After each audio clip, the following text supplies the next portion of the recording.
Et bonjour tout le monde, j'espère que vous allez bien et bienvenue pour la critique analyse du chapitre 1068 de One Piece, le rêve d'un génie, tel est le titre. J'espère que vous allez bien, bienvenue dans cette critique analyse.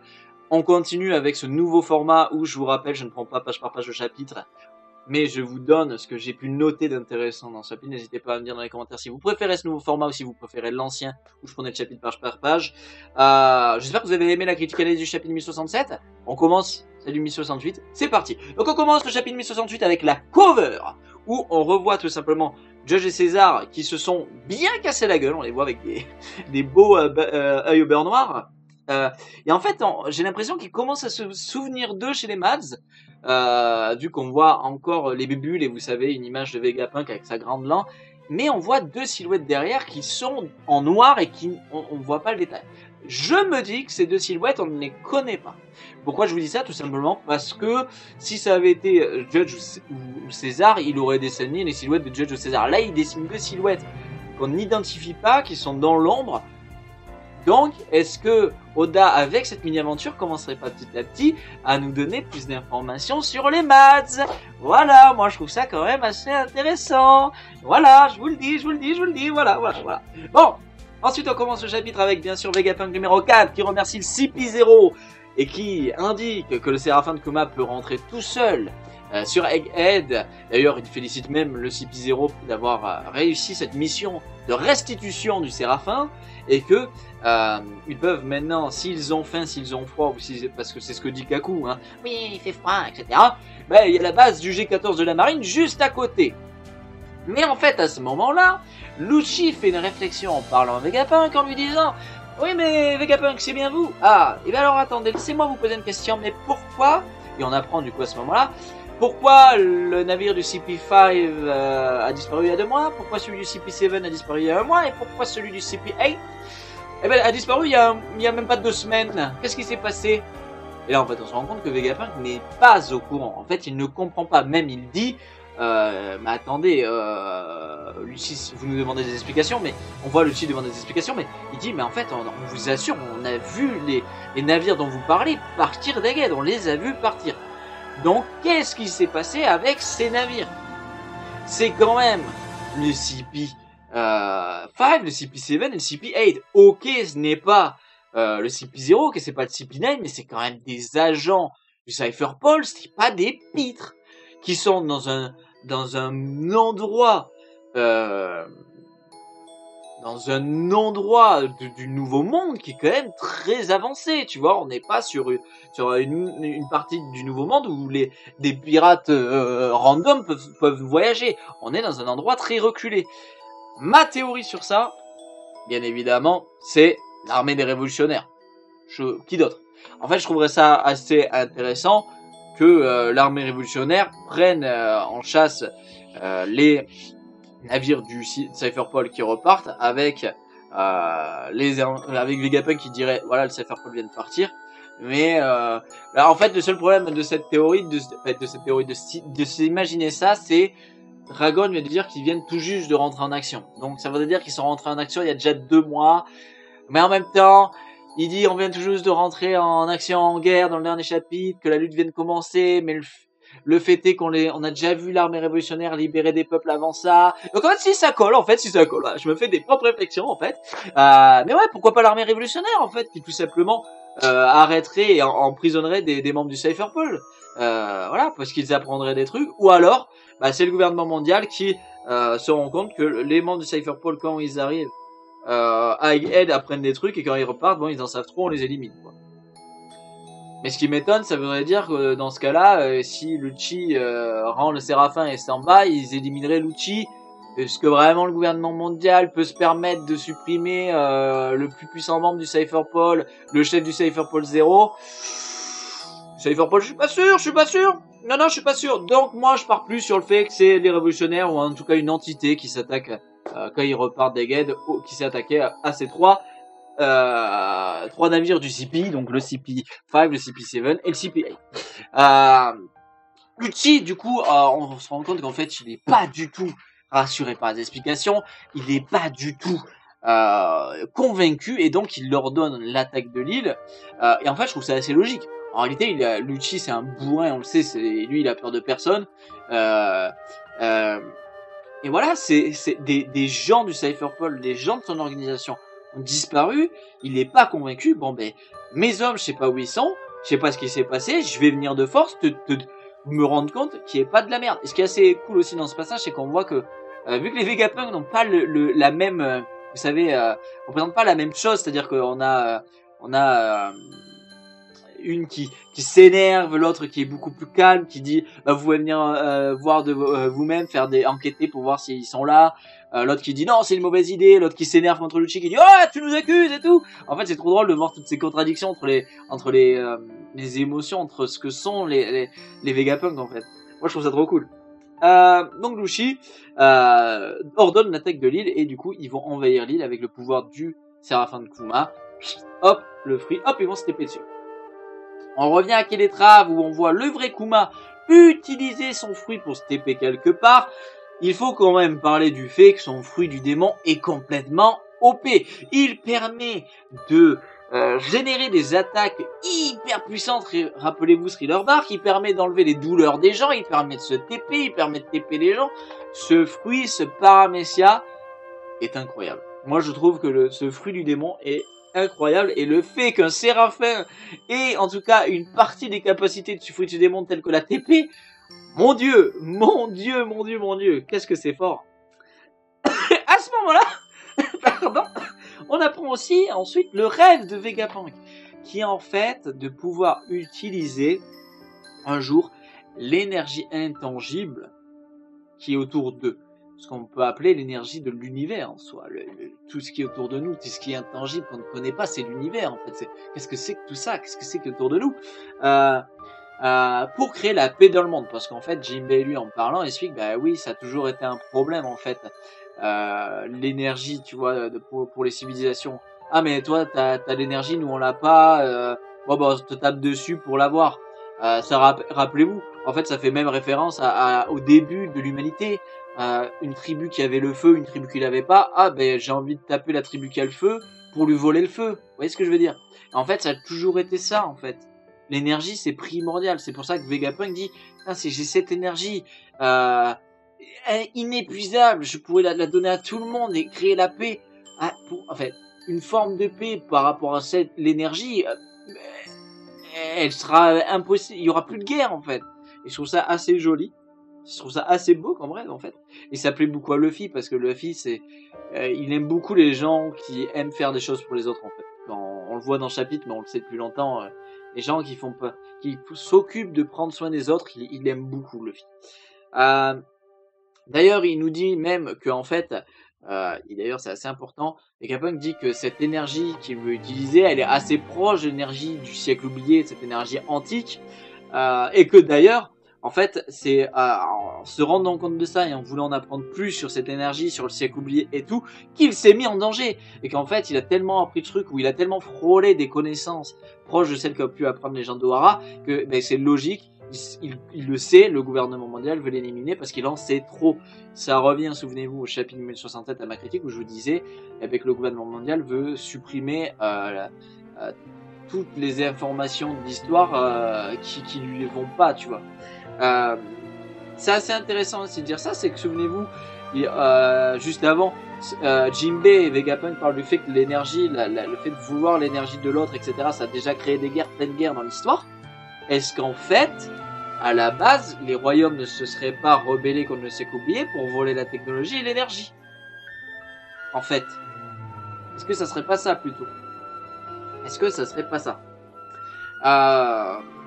Ensuite, on voit tout simplement que le CP0 et les hommes de Lucci attaquent l'île.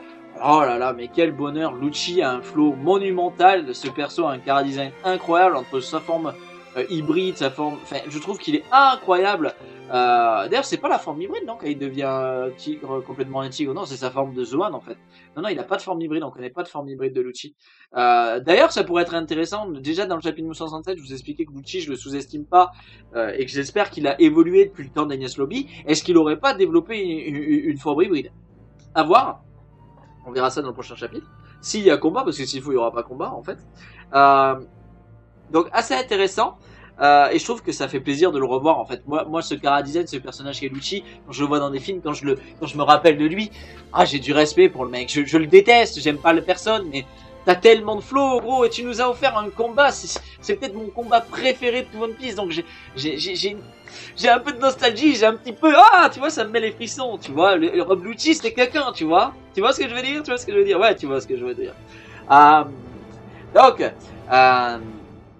les Vegapunk, du coup, attestent le choix du CP et de Lucci de combattre, et ils demandent instantanément la mise en protection des chercheurs, des ouvriers de l'île, et bien sûr d'Atlas, une des formes de Vegapunk. Et il actionne mode de défense de l'île, étant donné qu'il ordonne que les séraphins de Bois Hancock, de Mihawk et de Jinbei soient prêts à combattre, soient mis à disposition de Sentomaru pour défendre l'île. Là, il y a un petit souci que j'ai. Sentomaru est un membre de la marine. Le Cypherpol est une faction du gouvernement mondial. La marine est un ordre armé du gouvernement mondial. Les deux sont liés par le gouvernement mondial. Comment donc un marine tel que Sentomaru peut combattre le Cypherpol? Ou alors, c'est plus poussé ça, c'est que du coup, l'attaque du Cypherpol est une attaque qui a été non autorisée, est une intrusion sur l'île qui n'a pas été autorisée par le service de la marine, par les Vegapunk, par l'ordre de l'île, et donc la marine, étant une force armée, et surtout Sentomaru n'ayant pas l'info d'être de la mission secrète du Cypherpol, va considérer, il y a intrusion, vous faites quelque chose contre l'ordre mondial, contre les chercheurs de la marine et du gouvernement, nous n'avons pas ordre en tant que marine de la mission et pourquoi vous êtes utilisé sur l'île, et il va défendre du coup Vegapunk et l'île. En fait, ça pourrait être logique. En fait, le marine qui est Sentomaru prendrait tout simplement, n'ayant pas l'information, l'attaque du Cypherpol comme une trahison du Cypherpol contre l'organisation scientifique du gouvernement mondial qui est Egghead et les Vegapunk. Vous voyez ce que je veux dire? C'est très complexe, mais je suis sûr, t'as un cerveau, t'as compris, je sais que t'es intelligent, t'es intelligent, t'as compris, t'as compris ce que je voulais dire, Désolé, vous le savez, moi je pars à gauche, je pars à droite, en papillon, mais c'est important pour faire de bonnes critiques. Donc voilà, moi je pense que ça va être ça. Donc assez cool de voir que même si dans le dernier chapitre je vous avais dit je sous-cote pas du tout Lucci, Kaku et Stussy et je respecte de ouf, je pense que ce sont des monstres de puissance. C'est 3 séraphins qui vont affronter. Alors oui, ils ont le séraphin de Kuma, mais quand même, Sentomaru n'est pas un pit non plus. C'est une île avec des systèmes de défense, on va en parler après. Bon, il faut se le coltiner quand même, on parle il faut se souvenir quand même que le séraphin de Mihawk et le séraphin de Bois Hancock ont un peu fait chier un empereur qui est Barbe Noire quand même. C'est pas des pitres les séraphins, c'est pas des pitres. Derrière ça, on a Luffy qui accepte d'amener Vegapunk suite à sa demande de le protéger et de le prendre avec lui pour partir de l'île. Et ils doivent se rejoindre au labo dessus des nuages tous avant de partir. Parce que Vegapunk a des affaires à récupérer, mais surtout on se rappelle que Vegapunk veut donner quelque chose à Bonnie. On se rappelle, on vient de voir Kuma se téléporter. Est-ce que Kuma ne viendrait pas d'arriver en haut de l'île? Et souvenez-vous, dans le chapitre 1067, je vous avais parlé que peut-être Vegapunk avait mis de côté et sauvegardé la mémoire de Kuma, on avait appris qu'il avait perdu, et de son identité, tout ce qu'il sait, ses souvenirs, pour lui rendre en haut du labo. Qui sait, Qu'est-ce que vous en pensez de cette idée? Bon, bien sûr, Luffy accepte de l'emmener et de le sauver, étant donné que Luffy, je vous l'ai dit plein de fois, il se rend compte que Vegapunk veut aider les gens, il veut aider autrui, c'est quelqu'un de bon. Hop, pas de soucis, t'es mon pote, et en plus, t'as une pomme en termes de crâne, t'es rigolo, s'il me plaît. Ça a toujours été ça avec Luffy, dès que quelqu'un a une tronche complètement de travers, dès que quelqu'un est un peu bizarre par rapport à la code de normalité, on va dire, par rapport au code de la société, lui il adore, il est en mode waouh, incroyable. Et on a eu ça avec Chopper, avec Brook le squelette, alors que les autres étaient en mode tu vois. Et alors, il y a Vegapunk qui disparaît. Donc là, Vegapunk qui disparaît. Alors là, c'est super intéressant. Est-ce que Vegapunk vient de se téléporter? Est-ce qu'il vient de se rendre invisible? Est-ce que c'est une technologie qu'il aurait créée? Est-ce que c'est le fruit du démon de l'invisibilité, comme a pu faire Juge avec l'arrêt sud de Sanji, qu'il a lui aussi réussi à travailler pour acquérir l'invisibilité? Est-ce que c'est juste de la technologie? Qu'est-ce que c'est? Qu'est-ce que c'est? Fondamentalement, on ne le sait pas. Est-ce que peut-être il s'est juste téléporté en mode vanish, je suis téléporté en haut? On ne sait pas. On ne sait pas. Personnellement, je ne peux pas, en tout cas moi, je ne peux pas affirmer ce que c'est. Est-ce que c'est de l'invisibilité? Est-ce que c'est de la technologie? Est-ce que c'est lié au fruit du démon qu'il aurait réussi à récupérer le linéage du fruit du démon? Est-ce que c'est lié à de la technologie? Est-ce que tu vois? Est-ce que c'est de la téléportation? Je ne sais pas. Ce qui est sûr, c'est qu'on a déjà vu le Red Suit permettant de donner l'invisibilité à Sanji de Judge. Donc l'invisibilité est quelque chose qui a déjà été travaillé par Judge, par exemple des MAD, avec le fruit du démon, etc. Les flammes de Sanji, beaucoup pensent par exemple que c'est lié au Mera Mera no Mi, hein, au fruit d'Ace. On va faire de sabot maintenant. Ensuite, on a l'apparition d'un monstre de l'espace qui nous est indiqué par Kaku. Donc un monstre qui est l'hologramme, vous savez, du début. Et en fait, c'est une information d'une espèce donc de monstres qui vivent dans l'espace, connu du Cyberpol. Mais est-ce qu'on se rend compte de ce que ça veut dire? Là, on vient d'apprendre qu'il y a des espèces de monstres, des espèces animales, des espèces vivantes dans l'espace. Alors oui, je sais, on a connu qu'il y avait une civilisation sur la Lune. Mais là, c'est fou. C'est fou. Et le Cypherpol le sait, c'est fou, c'est fou, c'est fou. Moi, je trouve ça fou. Alors, est-ce que c'est des monstres qui vivaient sur la Lune? Est-ce que c'est des monstres qui vivaient dans l'espace? Est-ce que c'est des monstres qui vivaient sur d'autres planètes? Who knows? Who knows? Mais c'est super intéressant, c'est super intriguant en fait. Et d'ailleurs, moi ça me fait un peu référence, ça vient pas de moi, mais je sais que beaucoup de youtubeurs dans leurs critiques ou de gens en ont parlé sur Twitter, etc. quand je regardais les réactions. Souvenez-vous, les pirates de l'espace avaient sur leur chapeau le Jolly Roger, c'était un grand crâne et beaucoup pensent qu'en fait, ce sont des créations de Vegapunk qu'il a envoyées dans l'espace pour apprendre ce qu'il sait dans l'espace. Ce qui en fait se tiendrait. Et ce qui expliquerait pourquoi le Cypherpol a des connaissances, vu que le Vegapunk fait partie du gouvernement mondial, il aurait donc donné l'information au gouvernement mondial qu'il aurait appris. Vous voyez ce que je veux dire?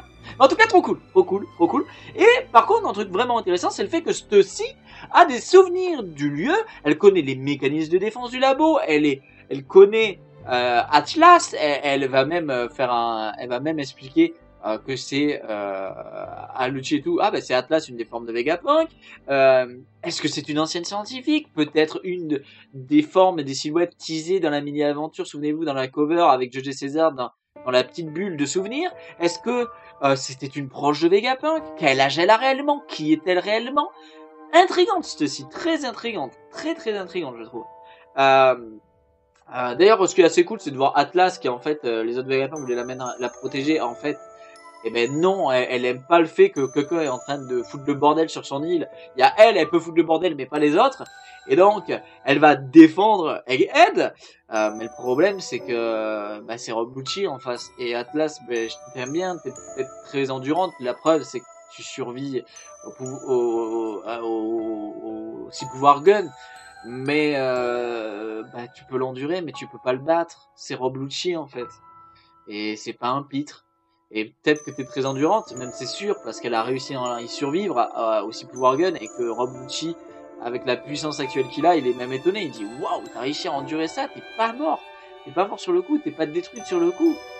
Tu vois, il fait la réflexion. Donc la preuve que Rob Lucci connaît sa puissance, connaît ses pouvoirs, se connaît. C'est un très bon combattant et il est surpris en fait. Il dit putain, elle peut tanker un 6 power gun quand même. Même moi j'ai été surpris en fait. Je me suis dit elle va se faire briser.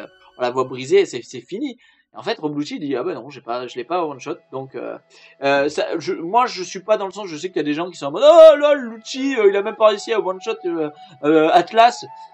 Moi je suis pas dans ça, je pense surtout que Lucci peut-être il a pas fait le 6 pouvoir gun à balle de ses capacités, même s'il y va dans sa forme de félin, de léopard en mode bon allez me casse pas les couilles. La réalité c'est que le but qu'il voulait en attaquant comme ça c'était l'empêcher de nuire. Bon ben excusez-moi Atlas elle est plus en capacité de faire quoi que ce soit. Donc en soi son attaque a porté ses fruits. Donc moi je suis pas dans ce sens-là, je pense qu'il faut surtout pas sous-coter la technologie de Vegapunk, que ce soit les robots que les Vegapunk ont pu construire, qui dévorent le navire du CP0, qui défendent l'île, que ce soit Atlas, qui plus est une des formes de Vegapunk, doit être quelqu'un de très perfectionné au niveau de sa technologie, etc. quoi. Donc moi c'est plutôt ça, je suis plutôt impressionné par le fait qu'Atlas et la technologie qu'ont les fermes de Vegapunk soient très endurantes en fait. Derrière cette page, on voit Luffy qui en gros dit fait une petite réflexion en disant on va rater notre fusée. Et ben en fait on parlait de l'espace, mais voilà, on a la confirmation qu'il y a bien, en tout cas Luffy connaît un moyen technologique qui nous dans notre monde la fusée permet d'aller dans l'espace et d'aller sur la lune, etc. Et ben ça existe dans One Piece apparemment. Donc ça voudrait dire que Vegapunk a possiblement, oui en effet, envoyé les pirates de l'espace via une fusée sur la Lune. Et que oui, Vegapunk a appris qu'il y avait des espèces animales monstrueuses sur la Lune, dans l'espace, qu'il y avait bien une vie et une culture dans l'espace, et qui fait peut-être lien avec le trop d'informations qu'il a appris qui va causer son assassinat. Souvenez-vous qu'il nous parle du fait qu'en voulant apprendre à arriver à utiliser l'énergie intangible de l'espace de l'univers autour de lui, il en a appris trop sur le siècle oublié, sur l'ancienne histoire. Est-ce qu'il n'y aurait pas un lien, les gars? Est-ce qu'il n'y aurait pas un lien? L'énergie autour de moi, l'énergie de l'univers, de l'espace, elle s'étend tellement loin, je vais envoyer des robots que j'ai construits, je vais envoyer une fusée sur la Lune pour qu'ils puissent avoir des informations de là-bas. Est-ce qu'ils peuvent avoir d'autres informations que nous sur Terre? Oh ben mince, s'ils se rendent compte qu'il y a une civilisation oubliée là-bas, j'ai appris quelque chose qu'il ne fallait pas. Je vous dis ça maintenant dans les commentaires, l'espace commentaire est là pour vous, pour me dire ce que vous pensez, ce que je viens de vous dire. Mais moi, ça m'excite de ouf, parce que ça fait référence à des trucs qu'on a vus avec Ener. Alors, Ener, moi je suis pas pour son retour, je m'en fous qu'il revienne ou pas. Bon, Ener, bon, moi je suis pas un bandeur d'Ener, il revient tant mieux, il revient pas, tant pis. Mais les mini-aventures qu'il a eues, on l'a vu, lui aussi prendre connaissance de tout ça. Est-ce que Vegapunk, lui aussi, ne l'aurait pas appris, tu vois? C'est un truc de fou, Moi, cette parole de Luffy qui dit on va rater notre fusée, ça m'excite de fou. Mais par contre, le souci, c'est qu'en allant au laboratoire tout en haut, Luffy croise Lucci, et le souci, c'est que Lucci vient d'attaquer Atlas, et Atlas est la Vegapunk qui a donné à manger à Luffy. Luffy, pour lui, le fait que les gens puissent manger à leur faim, le fait de donner à manger à quelqu'un, c'est la bonté absolue. Empêcher quelqu'un de mourir de faim, donner à manger à quelqu'un, pour Luffy, c'est... Il n'y a rien de plus beau, tu vois. C'est quelque chose qui, tu vois, à chaque fois que quelqu'un qui lui a donné à manger a été attaqué, il a pété un plomb. Quand il va voir ce que Lucci a fait à Atlas, cours Rob Lucci en fait, cours, parce que je pense, je suis le premier à dire, t'as pu évoluer, j'en suis persuadé que t'es devenu encore plus puissant que ce que t'étais dans Ines Lobby, mais tu as en face de toi un empereur. Et donc, maintenant, je considère personnellement que quand un marine, quand un agent du gouvernement, quand un pirate croise Luffy, c'est tout comme quand quelqu'un croisait Kaido, quand quelqu'un croisait Big Mom, quand quelqu'un croisait Shanks, quand quelqu'un croisait Barbe Blanche, quand quelqu'un croisait Roger, c'est merde. Ce mec-là n'est pas un rigolo. Ce mec-là, je suis censé pouvoir savoir si oui ou non je peux me confronter à lui. Et je pense que Lucci, je sais pas s'il en est conscient en fait, parce que Luffy c'est tellement récent qu'il soit un empereur que je suis peut-être pas sûr qu'il soit conscient de la différence entre eux. Vous voyez ce que je veux dire? Maintenant, c'est vrai que Lucci a quand même Kaku, est-ce que si derrière lui, est-ce que les trois ensemble peuvent combattre un empereur? Je sais pas. Est-ce que le plus puissant agent du Cypherpol plus deux autres agents du Cypherpol peuvent combattre un empereur? Je sais pas. Ce qui est sûr, c'est que quand on avait vu l'agent du CP0 à Wano confronter Kaido seul, il avait très bien dit lui-même, alors c'est pas le plus puissant des agents de Cypherpol, mais il avait très bien dit lui-même, c'est un empereur, je suis pas en aptitude de lui faire quoi que ce soit, c'est un empereur quoi. Et il s'était fait, il était mort quoi. Il était mort en essayant de réaliser sa mission, vous savez, d'abattre Luffy qui venait d'éveiller son Nika-Nika-no-Mi, donc son Zoan, donc voilà. Mais à mon avis, il va pas laisser passer ça, Luffy, quoi. Donc, ça veut dire chapitre 1069, peut-être une confrontation. Et ça, j'ai quand même très hâte, parce que même si c'est un combat très court, parce que Oda aime bien nous faire des confrontations très courtes, j'ai hâte de voir ce qui va se passer. Il y a trop de trucs. Il y a les révolutionnaires, on a des cases avec les révolutionnaires, il y a la technologie, la fusée, Vegapunk, Bonnie, Kuma, le Cypher Paul, Atlas, Luffy. Il y a trop de trucs en fait, il y a trop de trucs. Est-ce que l'outil, comme je le pense, a step up? Est-ce que il va y avoir confrontation ou pas? Ah, je suis trop hype en fait par le chapitre 1069 et j'ai vraiment bien aimé ce chapitre 1068. En tout cas, on finit le chapitre sur ça. J'espère qu'il vous a plu. J'espère que cette critique analyse vous a plu et que le nouveau format vous plaît. N'hésitez pas dans les commentaires, en étant respectueux, à me donner votre avis sur le chapitre, sur ce que j'ai pu vous dire et surtout si vous parlez du chapitre entre vous, être respectueux entre vous. Tu peux t'abonner en cliquant ici. Tu peux regarder la critique du chapitre 1067 en cliquant là. Moi, je vous dis à la prochaine pour la critique analyse du chapitre 1069. A plus les amis. Ciao ciao. Bisous bisous.